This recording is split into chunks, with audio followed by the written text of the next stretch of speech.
As we have a quorum of 4 members, including 1 deputy and 1 senator, I wish to call the meeting to order. Apologies have been received from Deputies Peter Burke, Senator Maura Hopkins and Senator Grace O'Sullivan. I would like to congratulate Senator Grace O'Sullivan on her election to European Parliament.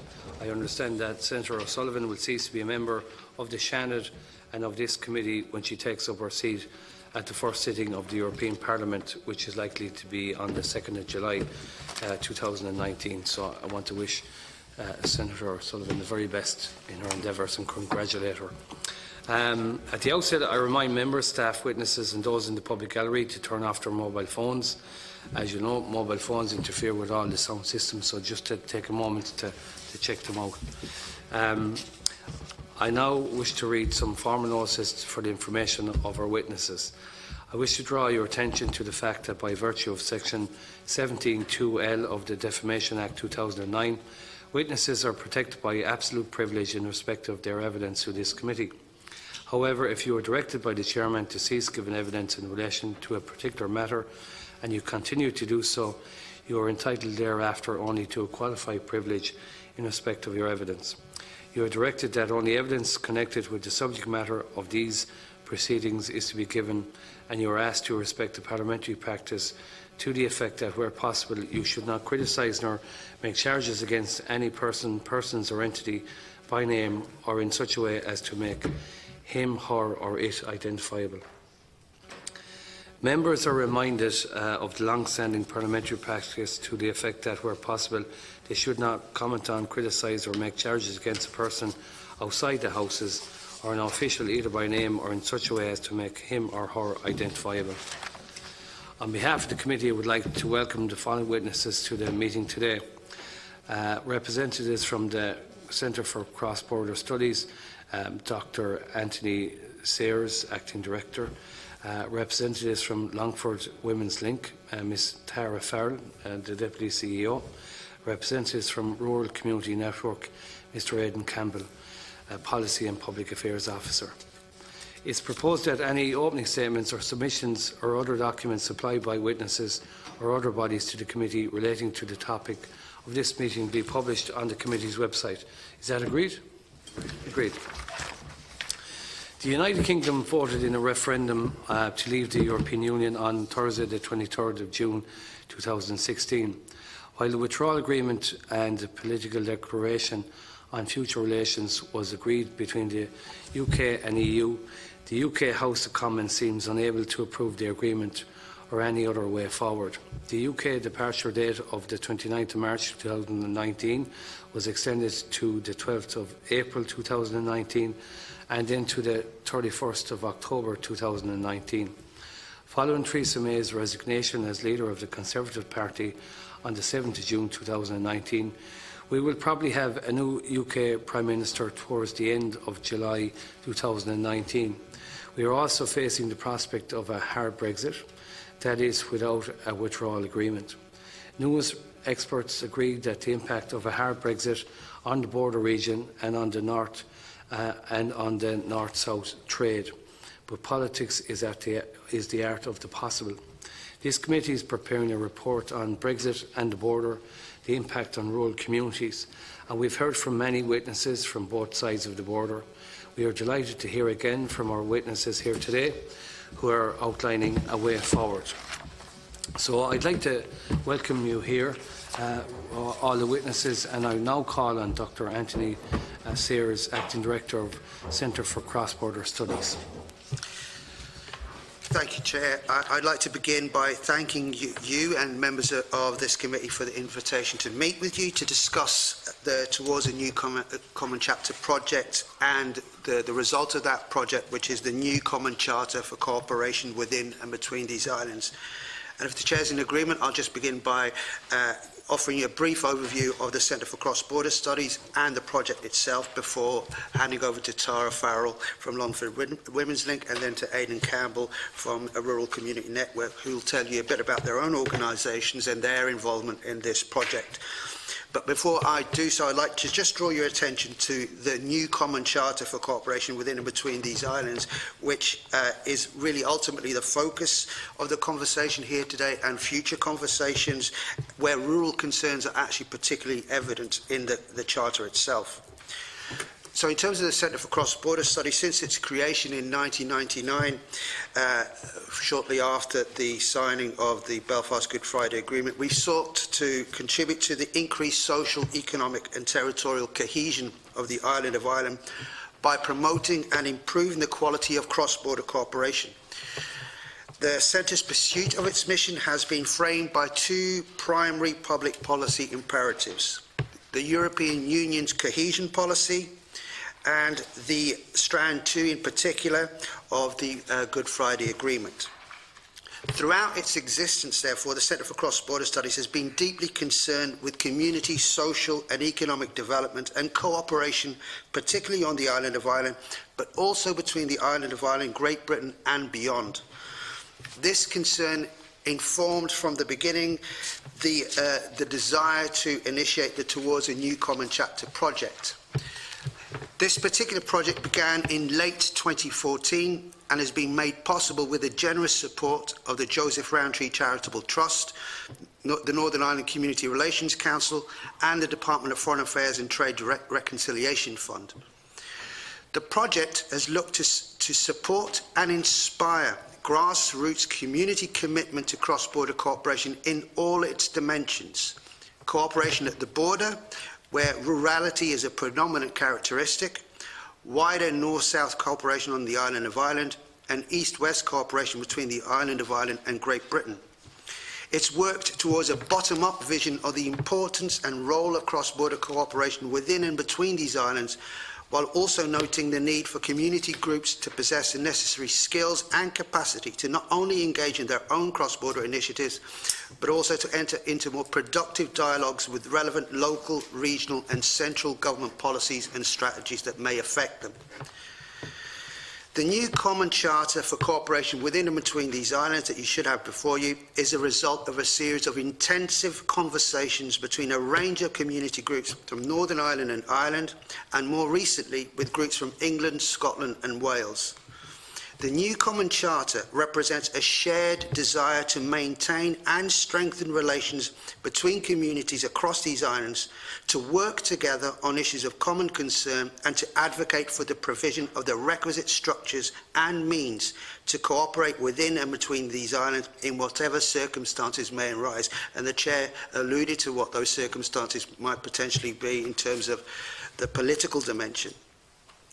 In light of this committee's specific interests, and given that the sets of relations envisioned within the new Common Charter for Cooperation within and between these islands are both the product and supportive of rural communities, we would ask members to support it and work with us in ensuring all administrations across these islands put in place policies and funding structures to encourage cross-border and cross-jurisdictional cooperation at grassroots community level. We hope that today's meeting will offer an opportunity to discuss in greater detail the work undertaken as part of the project and how members of this committee and political representatives more generally can champion the objectives of the new Common Charter for Cooperation. These are outlined in more detail in the series of recommendations within the supporting information provided to the committee. But they include how capacity building measures should be introduced to improve how all levels of government and public bodies across these islands engage with community organisations in the development of policies and strategies with a cross-border or cross-jurisdictional dimension, and that such policies and strategies should be rural-proofed.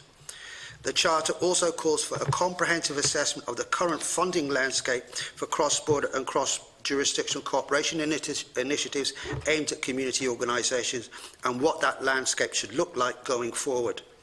Crucially, we would also like to see concrete support in advancing the work undertaken in the Towards a New Common Chapter project, bringing it to a wider audience and perhaps looking towards a platform for cross-border, cross-jurisdictional dialogue for community organisations that recalls the structure provided for governments and administrations across these islands through bodies such as the North-South Ministerial Council and the British Irish Council.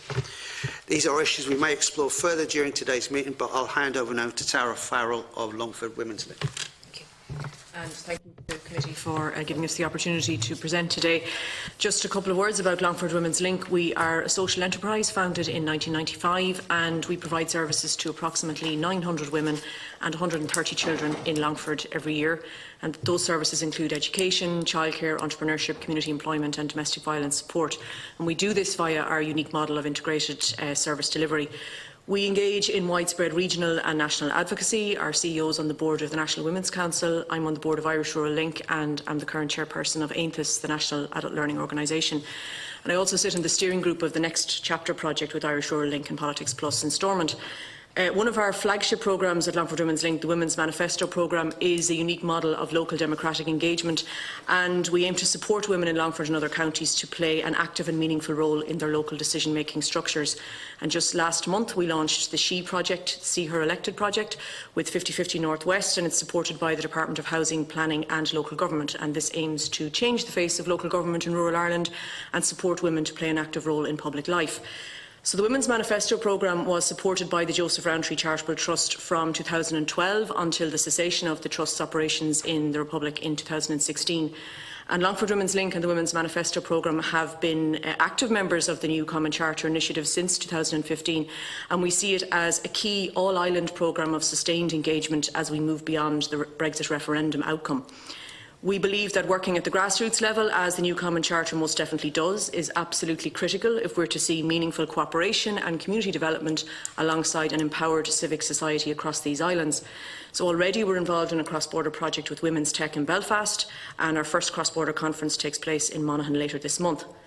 We've seen with Brexit what happens when civil society is largely excluded from central discussions, and whatever happens with Brexit, we believe that the voices of grassroots women, especially in rural areas, need not only to be heard, but are absolutely essential in building inclusive, resilient communities.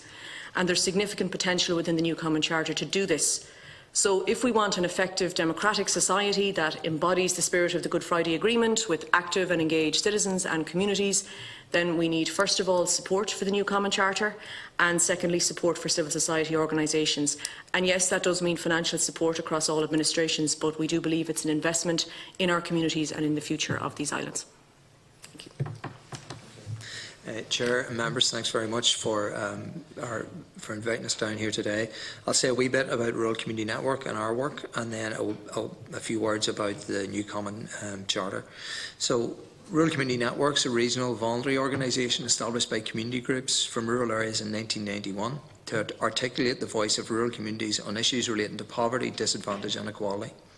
RCN is a membership organisation with 250 member groups across Northern Ireland, and we adopt a community development approach to our work and employ a team of staff with a broad spectrum of skills. Our vision is a vibrant, articulate, inclusive and sustainable rural communities across Northern Ireland, contributing to a prosperous, equitable, peaceful and stable society. And our mission is to provide an effective voice for and support to rural communities, particularly those that are most disadvantaged. RCN's work is focused on three broad areas: supporting and developing good practice amongst rural community groups, articulating the voice of rural communities and promoting reconciliation. And there's more detail on our work and some of our projects in our written submission. Our Rural Community Network supports the new Common Charter, and we've been involved in the past year in trying to promote it. It provides a framework to encourage cooperation amongst civic society groups on the island of Ireland and between Ireland and Britain. Many of the challenges rural communities face are similar. RCN's got a long tradition of partnering with like-minded NGOs in Britain, in Ireland and further afield. We delivered the Rural Enabler project in partnership with Irish Rural Link, Department of Agriculture and Rural Development in the North, and the Department of Community, Rural and Gaeltacht Affairs in the Republic. This was a Peace 3 funded project based in Northern Ireland and the 6 border counties. And we're currently completing a project with partner networks in the UK and Ireland, which is developing kiosks for future rural development policy post-Brexit. We know and value the importance of engaging with partner organisations across the UK and Ireland and further afield, and we hope to continue to develop and deepen these links in the future post-Brexit, and the new Common Charter, we believe, will support us in doing that. Thanks very much. I'd now ask some members there if they have any questions or observations or comments they want to make.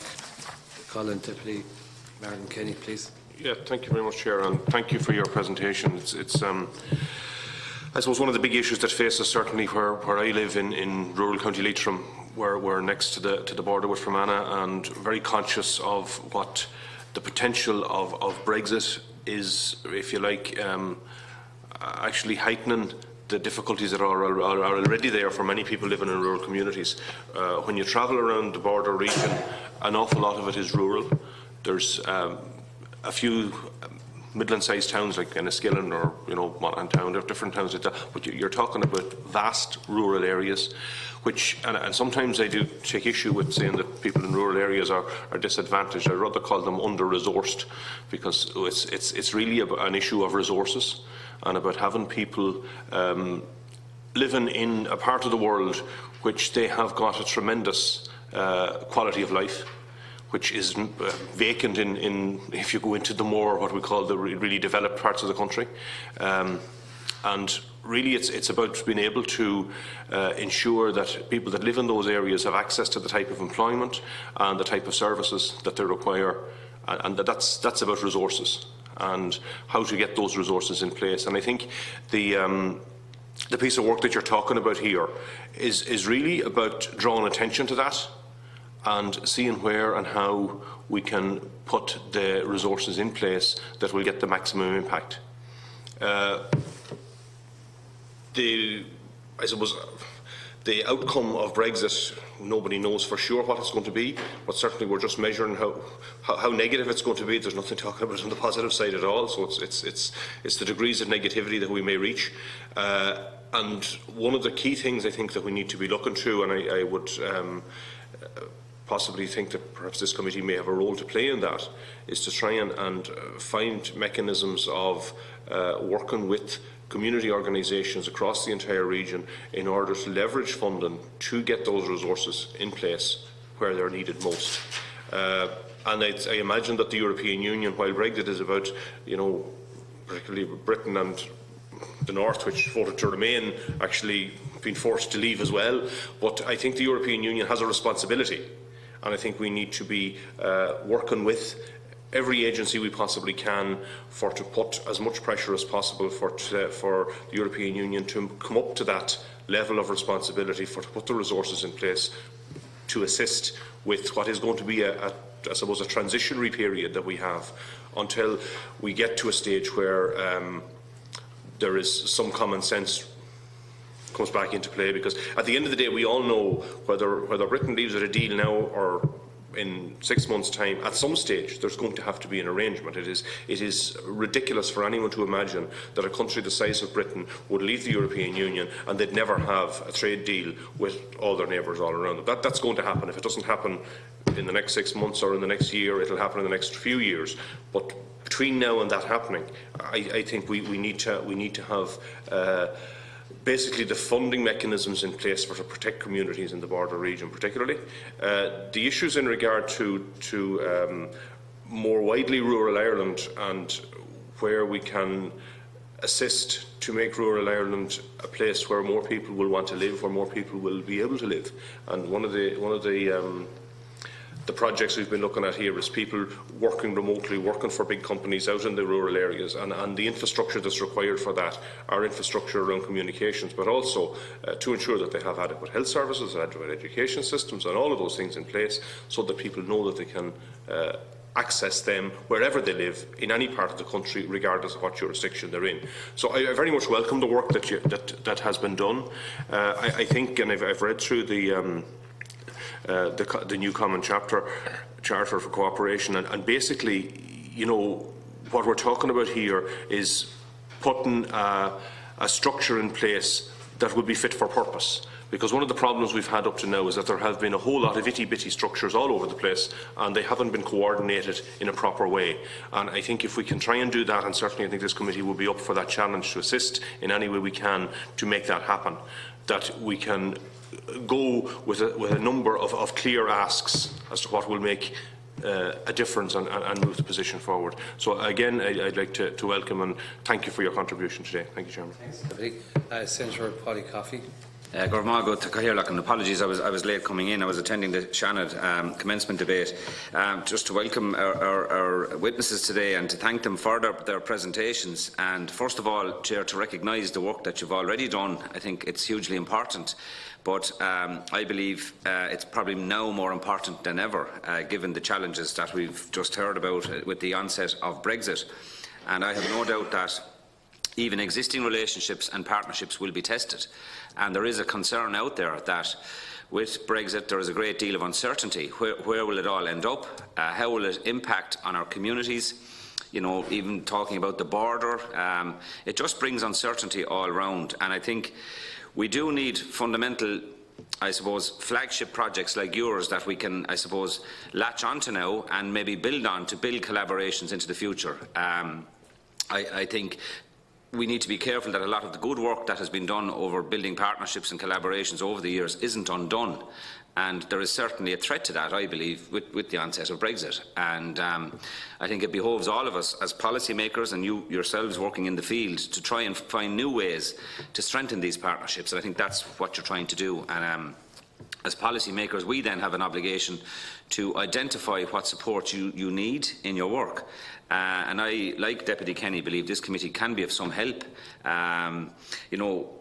Even if new areas of partnerships or collaborations can be identified that need resource or support or recognition even, well then I think we need to understand where they are and how we can support them. Basic community stuff starting from grassroots, I love, because I believe that's the best way to work, is ground up. That's where people are committed.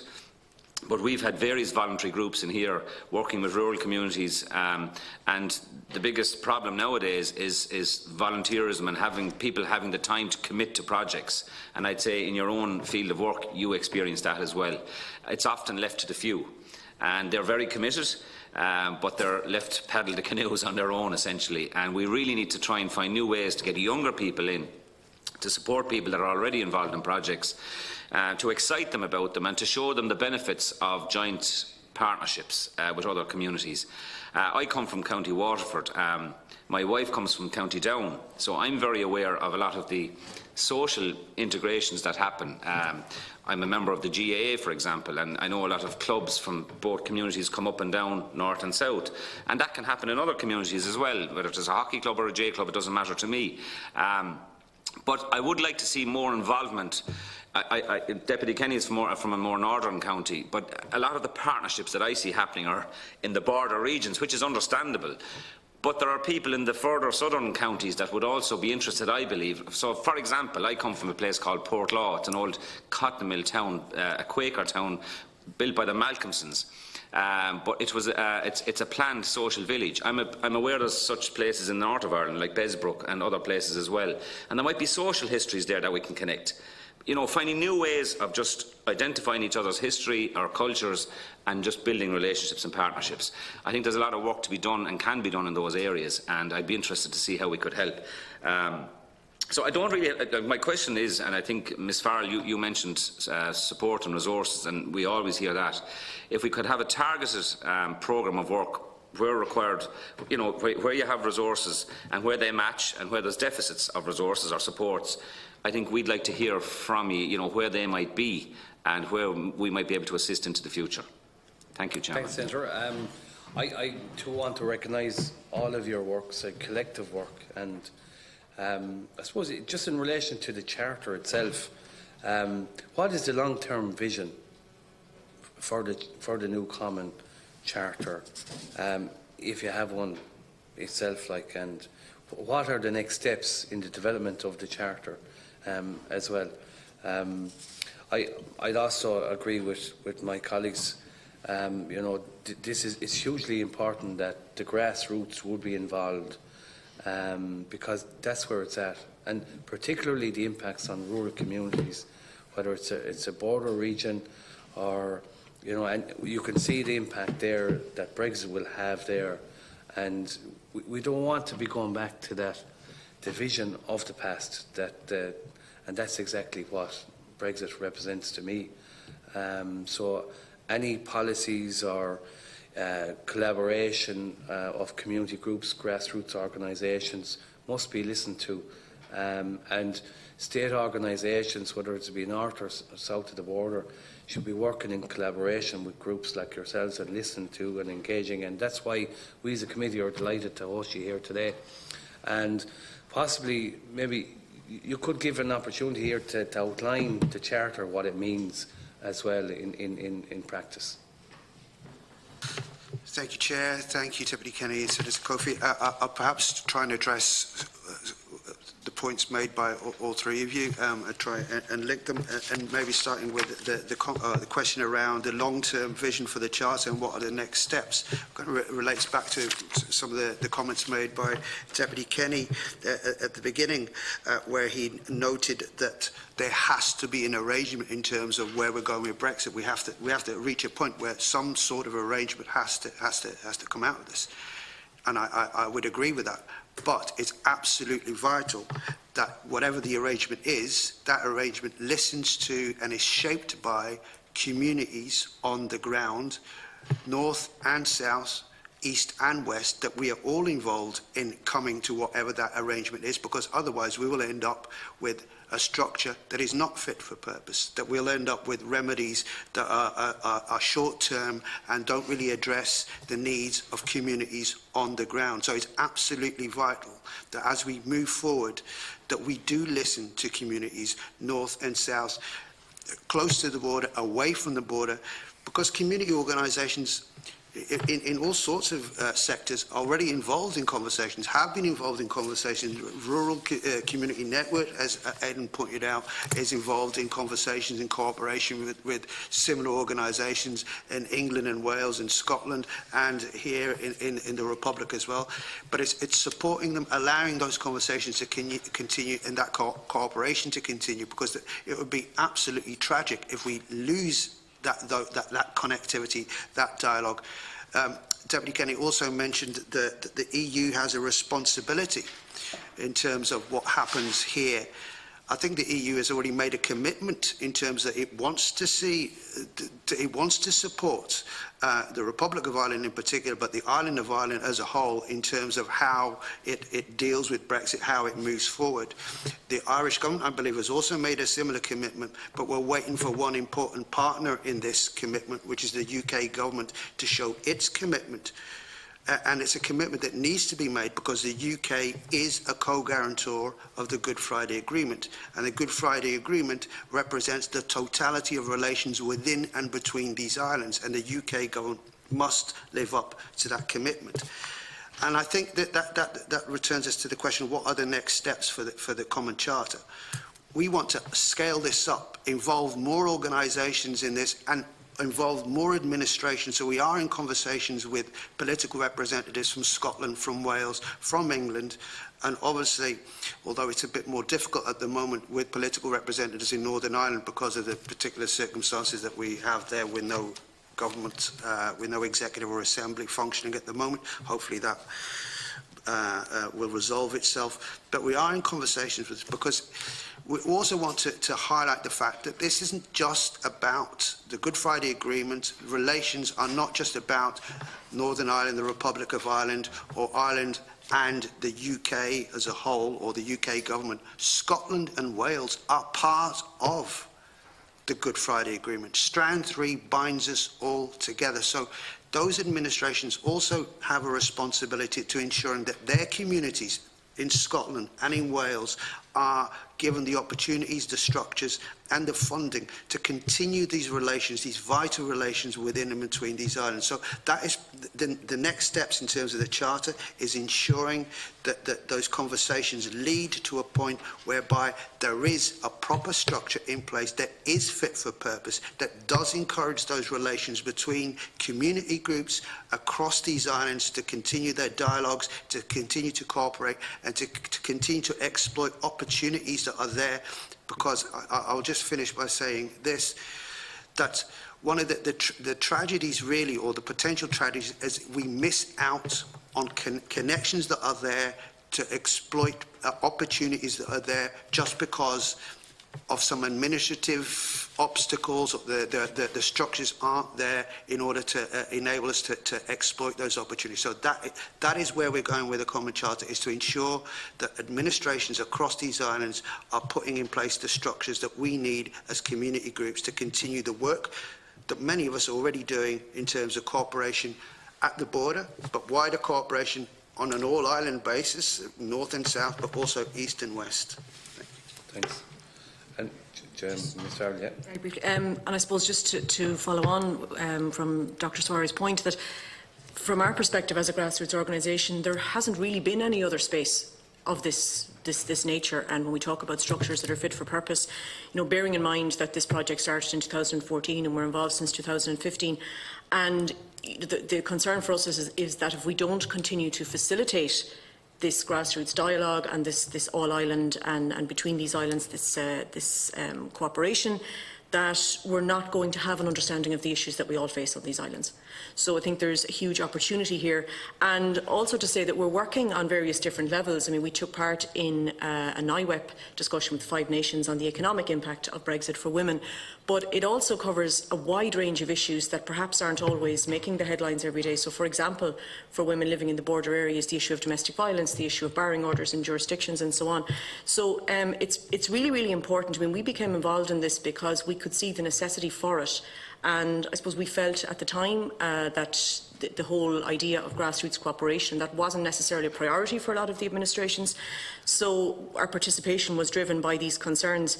And, to echo Anthony's point about the Good Friday Agreement, I mean, the Irish Government is a co-guarantor of that.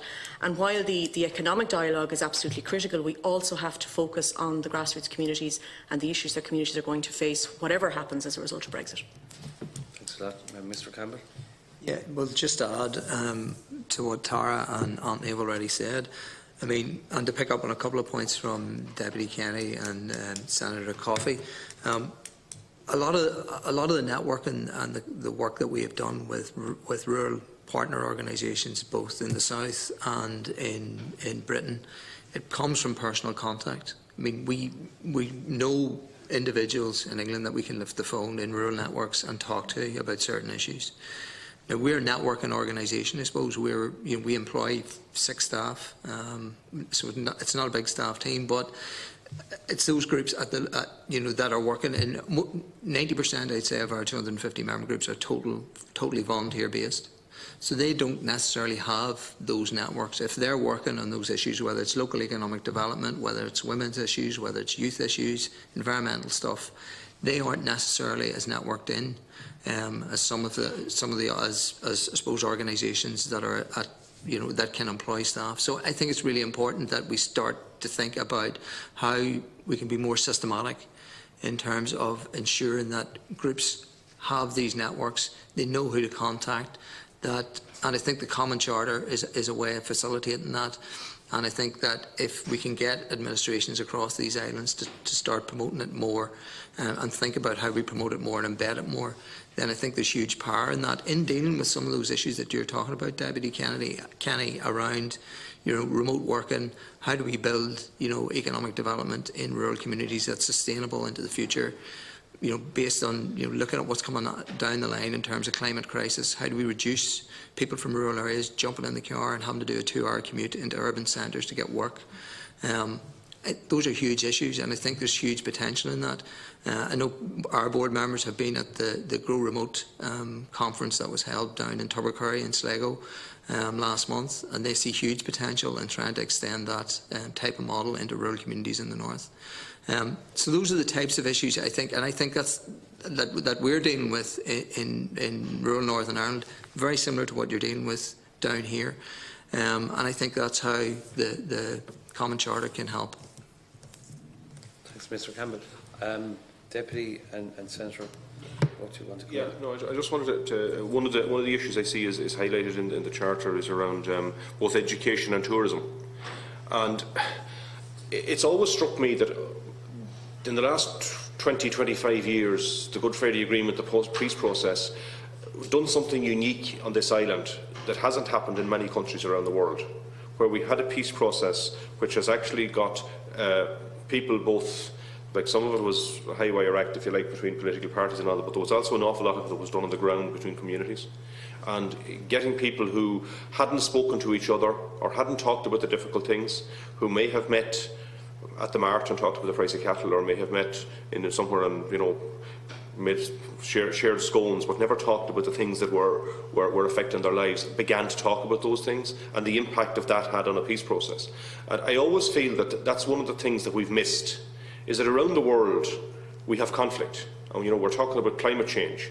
If we could end all the wars in the world, climate change's problem would be pretty quickly resolved, because an awful lot of it flows from conflict and the inability of governments to be able to, or structures to be able to work properly together. And in Ireland we have an example of how divided communities and divided society actually found a way of working with each other and a way forward. And I think there's an opportunity in that, from a tourism-education point of view, to bring people to meet those communities, to talk to those communities, to share experiences, to build a knowledge base amongst people across the whole community sector, across all of the island.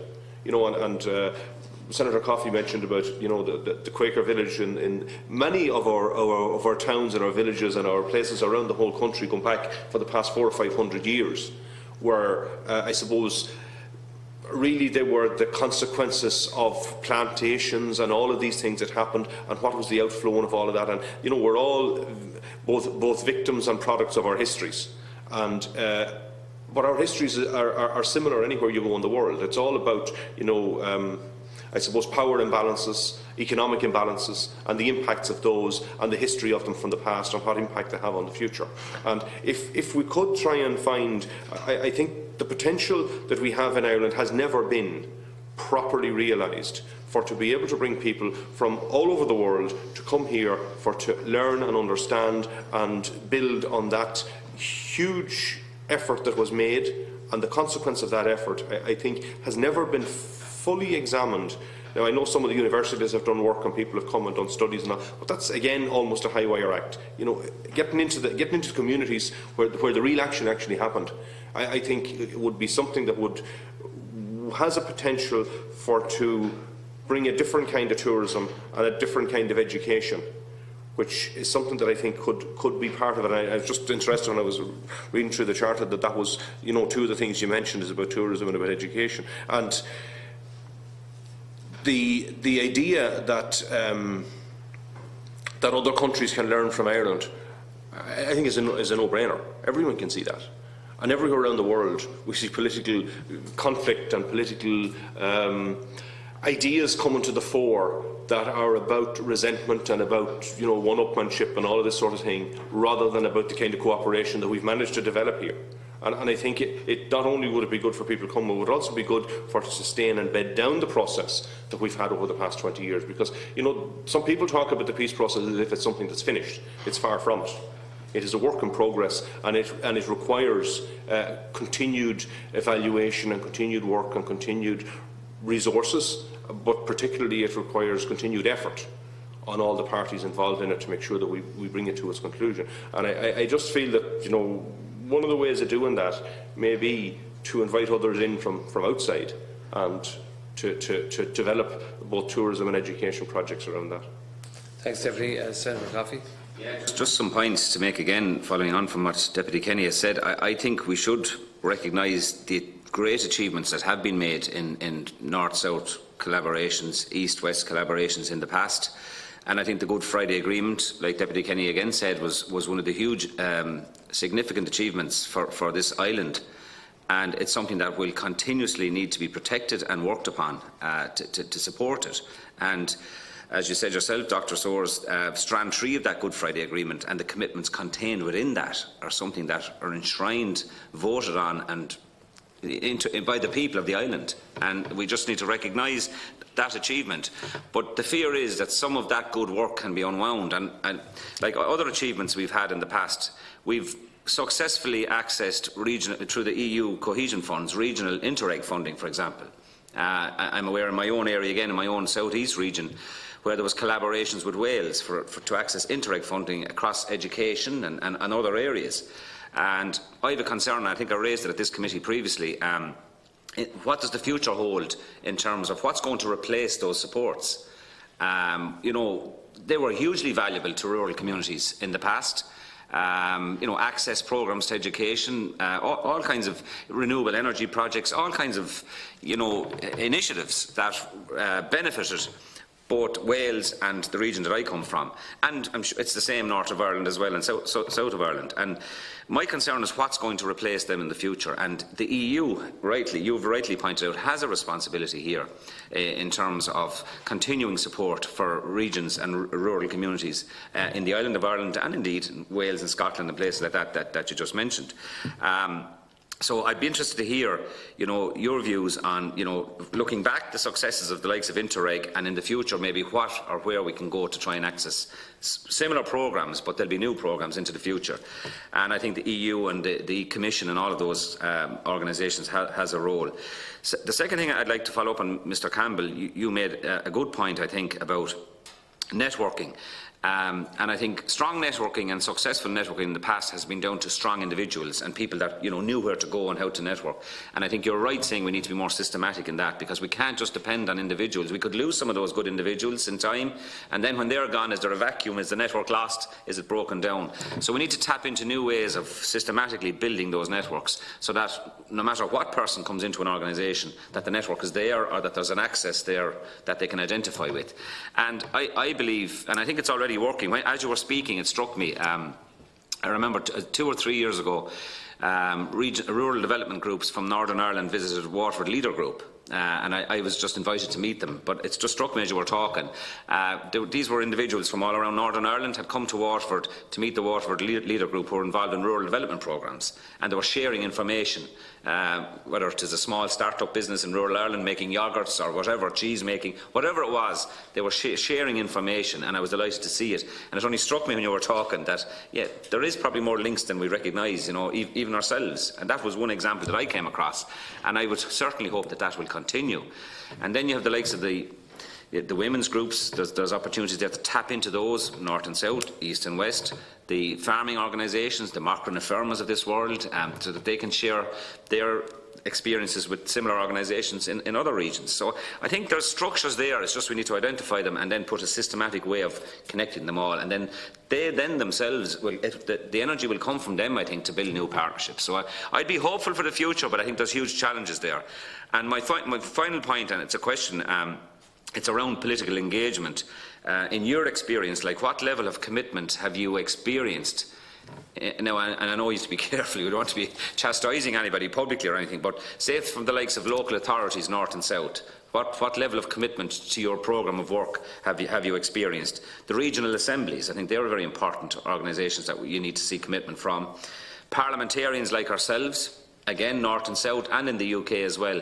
You know, is there levels of commitment, or is there a kind of a standoff approach? I'd be interested to hear what you've experienced. And also governments. UK government, Irish government, and hopefully we'll see the Northern Ireland Assembly back up again soon, because it is a vacuum. It is we need political leadership up there to engage again with communities and speak and advocate for them. And certainly I wish the parties well up there that can be re-established. And then the EU is the final one. What levels of commitment do you get from the EU institutions, whether it's the Commission or even the MEPs, or what kind of support or commitment levels are you getting there? And is there something we could improve on? So that's, yeah. Thanks, Chair. Dr. Suarez, you might want to take a few of those and maybe pass them to Aidan and to Tara as well. A lot of questions there. I'll try. So maybe start with levels of political engagement. A recent engagement that we had was with the British Irish Parliamentary Assembly, where we addressed the 58th plenary session of the British Irish Parliamentary Assembly. Presented to them the new Common Charter, and the reception was extremely good. Lots of questions, lots of comments around wanting to support the new Common Charter, and how could members of that particular forum take the Common Charter forward. So positive reaction. The challenge is now for ourselves to plug into that goodwill and make sure that those represented, those parliamentarians actually put those good words into action. But that's a challenge for us, and we will continue to address that particular point. In terms of a local authority engagement, I can tell you that we are planning to address the All Ireland Local Authority Forum, which brings together chief executives of local authorities north and south. So we'll be addressing them, bringing them on board. And obviously we have at the Centre for Cross-Border Studies in particular has good relations with the 3 local authority cross-border networks, EBR, ICBAN and the Northwest Regional Strategic Partnership. We have good partnerships with them, and they're extremely important in terms of what the Common Charter represents. So the political engagement has been, up to now, has been positive, although we've only just started that engagement in the last month or so. But it's making that positive reception, making it into something more concrete. And I think that the positive reception that we've had so far is because the Common Charter talks about all of the relations. It's not, we don't focus in on one at the detriment of other. It's all of the relations at the border, all island and between the islands. So it allows for I think, political representatives to perhaps engage with it in a more positive manner. In terms of engagement with Brussels, and particularly with the Commission, I'm not sure what others' views who are involved is. I must point out that this charter isn't my product. It's the product of the organisations, the community groups that are involved in the project. It's their work, not mine.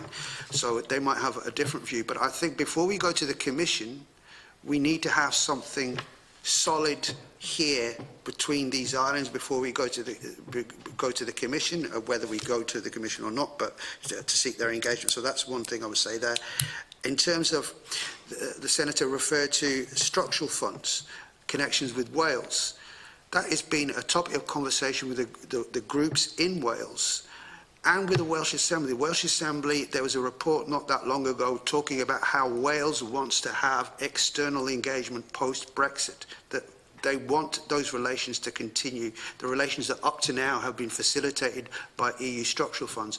And obviously, here on the island of Ireland, and Northern Ireland is involved in 2 Interreg programmes, one that involves Northern Ireland is involved in one Interreg programme that involves Scotland, Northern Ireland and the Republic of Ireland. So Scotland is involved in that one. There's an Interreg programme obviously between Wales and the Republic.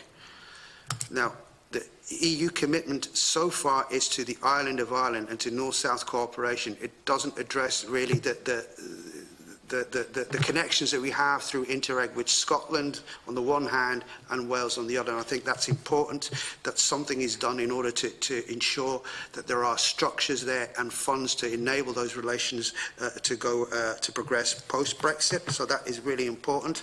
And on that point, we and others are involved in following the progress, which is somewhat slow at the moment, of the UK government's proposed UK Shared Prosperity Fund, which is the UK government's proposal on how it is going to replace structural funds. And up to now, we have seen no evidence of that particular programme enabling cross-border cooperation. It is just for regional disparities within the 4 nations that make up the UK. So it doesn't recognise the fact that structural funds are absolutely crucial to cross-border cooperation between Northern Ireland and the Republic of Ireland and Scotland, and also Wales and the Republic of Ireland. So that is something that we are attempting to address. So just a couple of more points. Senator Canney made, Deputy Canney made a really important comment. We are all victims and products of our histories here, and that's in the context of the Good Friday Agreement and what the Good Friday Agreement has achieved, and all those connections, that ability for us to talk to each other, make those connections, speak, identify common issues. The kind of granular things that sometimes we miss out in the whole Brexit debate, which again, it's the big ticket issues, the high politics, the high business, the high trade, that sometimes misses the really small but really vital connections that are enabled, have been enabled, or been facilitated by the Good Friday Agreement. I have to point out that the groups involved in the Common Charter insisted on introducing a section that I had never thought of, which is a preface where the community groups wanted to highlight the fact that this common charter isn't just being dropped out of outer space. It is building on things that already exist, and they make the precise comment about shared histories, shared languages, the cultural connections, sporting connections that exist within these islands. So that they wanted to ensure that was recognised. And just finally, I think the Common Charter kind of represents that attempt to ensure that we capture what is the lifeblood of the relations within and across these islands, what is the lifeblood of the Good Friday Agreement. I don't think that in terms of Brexit we are necessarily going to see the end. We certainly shouldn't be seeing the end. We cannot see the end of the institutions that were created by the Good Friday Agreement, including the North-South Ministerial Council. That cannot be at risk. It is not at risk. Neither is the British-Irish Council. But for those structures to operate properly and for them to have real, to give added value, you need to have that lifeblood existing underneath them. You have to have community groups working together, because there'll be no point in having a North-South Ministerial Council or a British-Irish Council that brings together ministers or political representatives to a dialogue if there is nothing happening on the ground or little happening on the ground. So the Common Charter is that attempt to ensure that whatever happens in terms of Brexit, that there are those connections, those relations happening post-Brexit. Thanks, Dr. Ms. Farrell. Just, I suppose, to pick up on a couple of points, writing furiously here. The first is in response to the reaction that we've had, and within our own networks the reaction has been really, really positive, and we're obviously referring and including it in any submissions that we're making, for example, even to the department here, and also to the likes of the Third National Action Plan on Peace and Security, because of the whole role of women in peace building and conflict resolution. And secondly, just to pick up on I think the point that Aidan had raised around networking, and yourself, Senator Coffey, about the whole impact on volunteering. I know there's I think, volunteer strategy consultation just starting at the moment, but we've seen really since local government reform in 2013, and we've done a huge amount of work on the impact of that, the loss of, if you like, institutional memory in terms of the volunteers that we're losing right across communities, because, first of all, the impact of the new structures and the changes and the impact on their time. So I think having the structure in place, like the new Common Charter, I think is really, really important to try and, first of all, as you said, bring in new blood and new volunteers, but also to just hold on to that institutional memory and that knowledge, because it's really important. And finally, then, just going back to Deputy Kenny's comment around the product of history is really, really important, and that whole idea of learning from the approach that we've taken even for the new Common Charter.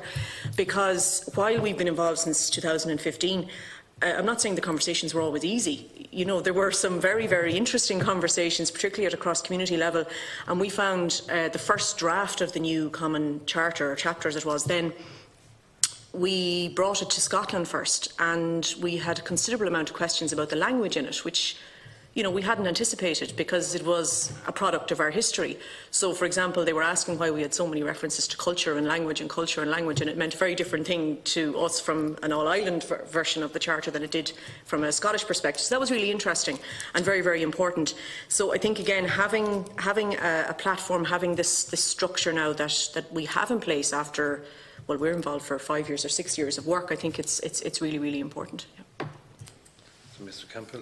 Yeah, just to pick up on a couple of points. Yeah, Senator Coffey, you mentioned about leader and that idea of networking, and that is something that's built into the leader programme and the rural development programme right across Europe, and I think that's important. That's an important lesson that the UK government needs to take on, but probably discussions for our prompted maybe from the Irish government, once we get past the high politics of whatever a deal emerges, whenever that happens, is that whatever the UK replaces rural development funding with, there needs to be an external element. There needs to be, we can't just do it inside our own jurisdiction. We need to look out. There's a lot of lessons we can learn cross-border from each other.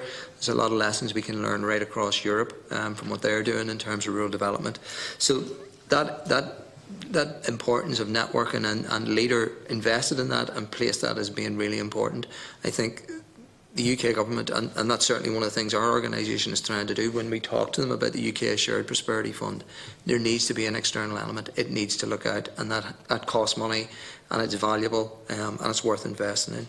So I think that's one of the key lessons from that European Rural Development Programme, and one of the key learnings. I suppose the only other thing I would say, or the only other point I wanted to pick up was that idea of peace building and reconciliation. And I would agree with you, Deputy Kennedy. A lot of work has been done in terms of local communities and in local areas. And a colleague of mine, Charmaine Jones, that's her day job in terms of local reconciliation in local communities and having those difficult conversations. And I think huge progress has been made in Northern Ireland at community level. But I suppose our concern as an organisation is that Brexit has become an issue that's very much along community lines in Northern Ireland, despite, I suppose, the vote in the last European or the most recent European election. And our concern is that, you know, Brexit has that potential to become very divisive again, especially in rural communities, depending on your political or your view of the constitutional issue. So that's something that us as an organisation is grappling with. We have a diverse membership. We have people who are pro-Brexit. We have Leavers, we have Remainers, and we are finding it difficult and challenging as an organisation to plot our way through this stuff.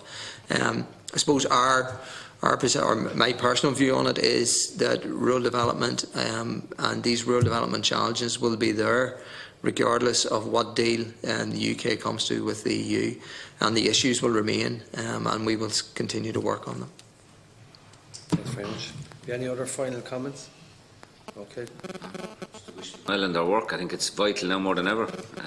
Yeah. I think we all agree with that, and thanks very much for your presentation, your engagement with the committee, and I'm sure we'll be in further contact in due course. Thanks again for today. This is here. Maybe it's something that we can revisit, maybe in 6 months or so, just to see. I think there'll be a good bit of water under the bridge at that stage, and just to see how you're doing, and maybe we can get an update, even a written submission to us. I think would be helpful to us, so that we can continue engagement. Absolutely, Senator. We're currently drafting a report in relation to this, so we'll be in contact with yourselves in relation to that as well. But absolutely, we need to work together.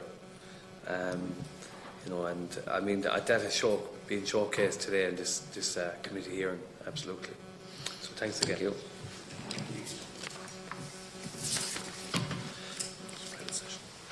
It's proposed that the meeting be suspended for a few moments, allowing the witnesses to leave, and that we resume in private session. Is that agreed? Agreed.